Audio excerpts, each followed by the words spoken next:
Today's tech news moves fast, but understanding it shouldn't be hard. That's why Snarful Solutions Group brings you Connecting the Dots, where we break down what's happening in tech and why it matters to you. Now, let's dive in with your hosts. Welcome to Connecting the Dots. I'm Alex. And I'm Morgan. It is Thursday, January 8th, 2026, and we've got a great show for you today. We really do. But before we get into it, a quick look at what's happening outside. Here in Sacramento, it's just beautiful. Sunny, crisp, a high of 51 degrees. Yeah, perfect weather, but not so much for the rest of the country. Not at all. The national summary is showing some pretty serious, fast-moving storms, especially east of the Rockies. So if you're traveling, expect delays. Definitely. We're seeing heavy snow out west and in the upper Midwest. And then you've got this complete contrast in the South and Tennessee Valley. Right, record warmth, but that's fueling severe thunderstorms, heavy rain, even fog. That's expected to last right through Saturday. So a lot happening there. Meanwhile, the markets closed yesterday with a bit of a mixed bag. Yeah, the Dow had a pretty good day. It closed up over 160 points. That's, about a third of a percent? And it's looking strong for the week. It is. But the S&P 500 was, well, it was basically flat, down just 1.5 points. Rounding error. Exactly. A lot of hesitation there, it seems. But the real story was Bitcoin. Oof, yeah, a significant drop, down over $1,900. That's a 2.1% dip in one day, and it's pushing a nearly 5% decline for the week. So, volatility is definitely back on the menu. It always is.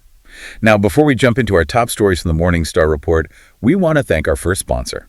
A huge thank you to Old Glory. They are just an iconic store for music and sports fan merchandise. They really are. If you've got that techie friend who is also, super passionate about a band or their favorite team, Old Glory is the place to go. Totally. And for you, our listeners, we've got a great deal. If you use the promo code SNARFL at checkout, you get 15% off your entire purchase. It's a fantastic deal. Just head over to oldglory.com to check them out. Okay, let's get into it. We've got two huge stories about what's happening inside your Gmail inbox, and then a really fascinating look at the global chess match over AI chips. And I think we have to start with the news that affects everyone, like right now. Google is making some of its best AI features completely free. This is a huge deal. These were tools you had to pay for, part of the Google AI Pro or Ultra subscription. Now, they're rolling them out to all personal Gmail users in the U.S. Which is, it's a classic move to solidify your user base. You make your product so good and so useful for free that nobody would even think of switching. Exactly.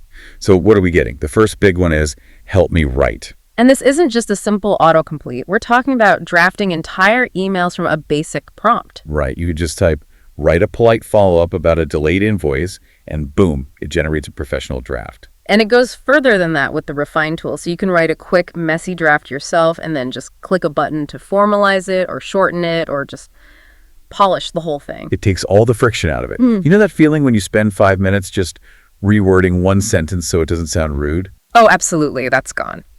The second feature is an upgrade to Smart Replies. They're calling it Personalized Suggested Replies. And this is where it gets really smart. It's not just suggesting thanks or... Got it. No, it actually looks at the context of the conversation. And more importantly, it matches your personal writing style. So it learns how you talk to different people. Exactly. The example they gave was your aunt asking if she can bring cake instead of pie to a family thing. The AI doesn't just say yes. It drafts a response that sounds like you, maybe with a little joke you'd make, based on your past emails with her. That's incredibly powerful. It feels less like a robot and more like a real assistant. It really does. And the third freebie is, I think, the one everyone has been waiting for, AI overviews, or thread summaries. This is the ultimate cure for the reply all nightmare. We've all been there. You open an email thread with 50 replies, and you just need to know the final decision. And now Gmail will just put a bulleted summary right at the very top. Here's what happened. Here's what was decided. It's an instant productivity boost, and it costs nothing. Which is how Google makes sure billions of people stay right where they are. So that's what's happening now. But the next story is about where this is all going. And it's a fundamental change to the idea of an inbox. Right. This is the stuff they're previewing for the future. It's called the Experimental AI Inbox, and it's starting with trusted testers. And the whole idea is to move away from just a chronological list of messages. Yeah, it becomes more of a personalized daily briefing, a snapshot of what you actually need to do. So it's broken down into a couple of key sections. The first one is suggested to-dos. And this is so much smarter than just flagging an email. It understands the action inside the email, so it won't just highlight a message from your pharmacy. It'll create a to-do item that says, pay your bill that's due tomorrow, or call the dermatologist to confirm your address. It pulls the action right out of the text. It's proactive. The other section is topics to catch up on. This is for organization.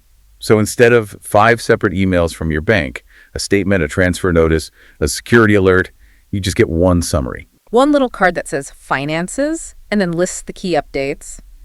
Lululemon return processed. It does the grouping for you. It's basically an AI decluttering your life. Now, that's the experimental view. For the paying subscribers, the Pro and Ultra users, they get some even more powerful tools. Yes. The first is AI overviews in search, and this is wild. It basically turns your inbox into a searchable database of your own life. And you can use natural language. So you can just ask it a question like, who was the plumber that gave me a quote for the bathroom last year? And instead of just showing you every email with the word plumber, it will find the specific email, pull out the name and the price, and just give you the answer. That is genuinely a game changer. Your inbox becomes your personal memory. It does. And the second premium tool is a proofread feature, but this is powered by their next-gen model, Gemini 3. So this goes way beyond just spelling and grammar. Way beyond. It focuses on clarity and structure. It'll see a clunky sentence like, this might inflict disturbance, and suggest changing it to, this might disturb. It just makes it cleaner, more professional. And it catches those tricky word choice errors, like using weather when you meant weather. It's like having a professional editor built right in. Of course, all of this scanning and summarizing brings up the privacy question. And Google was very clear about this. They stated that your personal content, your emails, are not used to train their big foundational AI models. It all happens in a separate, secure environment. Which is a key reassurance they have to make for people to trust this level of integration. Absolutely.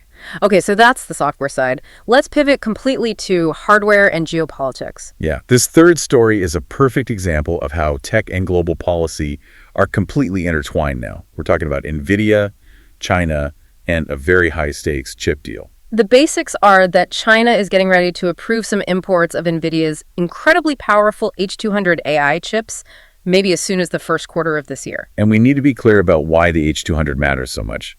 This isn't just a small upgrade. It's the engine for training the next generation of massive AI models. Right. For Chinese tech giants, getting their hands on these chips is absolutely critical to stay competitive. But the U.S. has restricted access because of national security concerns. So China is willing to approve the deal, but with some major strings attached. First, a political one. The chips can't be used by the military or for critical infrastructure. That's the official line. But the really clever part is the commercial condition they're thinking about adding. This is a genius move. It is. They're considering a rule that would require Chinese companies buying the H200 to also buy a certain amount of chips made by Chinese companies. So they're using their demand for the best chip in the world as leverage to fuel their own domestic chip industry. Exactly. They get the performance they need from Nvidia right now, while also forcing investment and creating a guaranteed market for their own up-and-coming chip makers. It's a brilliant long-term play. So while that's happening, Nvidia is also making moves to protect itself from all the risk here. Yeah, they're basically shifting the risk onto the buyers. Chinese customers will have to pay for the entire order in full upfront. No deposits, no payment plans, all the money right away. So if the U.S. government suddenly changes the rules and blocks the shipment, Nvidia already has its money. The buyer is the one left with the loss. It just shows how tense this whole situation is. Nvidia is walking this incredibly fine line. A total tightrope. They need the revenue from China to keep their investors happy, but they're getting a lot of pressure from politicians back in the U.S. to stop selling to them. And the fact that this deal was reportedly tied to some kind of revenue-sharing agreement with the previous administration just shows you every chip sale now is a geopolitical negotiation. It truly is. Okay, before we wrap up and give you our final takeaways, let's hear from our second sponsor. Yes, we want to give a big thank you to Skony, the premium golf shoe store. If you're serious about golf, you know how important your footwear is for performance, for comfort, and for style. And Skony delivers on all three. They make fantastic high-performance shoes. They really do. And as a listener, you get a special offer. Use our promo code SNARFL at checkout. And that will get you 15% off your entire purchase. The website is sko90.com. All right, let's do a quick recap of what we covered. 3 huge stories today. First, Gmail is making its best AI tools free. Help Me Write, personalized replies, and thread summaries. This is a massive move to lock you into the Google ecosystem by just being incredibly useful. Second, we saw the future of the inbox. The experimental AI inbox is turning email from a passive list into a proactive dashboard that tells you what to do, and the premium tools are turning it into your searchable personal memory.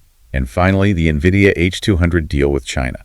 It shows how the global competition for AI dominance is now a complex game of conditional approvals and strategic industrial policy. It's not just business anymore. No, it's far beyond that. So the thought we'll leave you with is this. If your personal inbox is now essentially an AI-managed database of your life, how long before that merges with your professional life? What happens when one AI has access to both your work and personal memory streams and starts connecting those dots for you? We're here to help at Snarful, so reach out on our website if you have any more questions.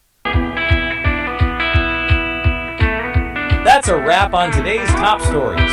Remember, tech doesn't have to be complicated, and we're here to help connect the dots.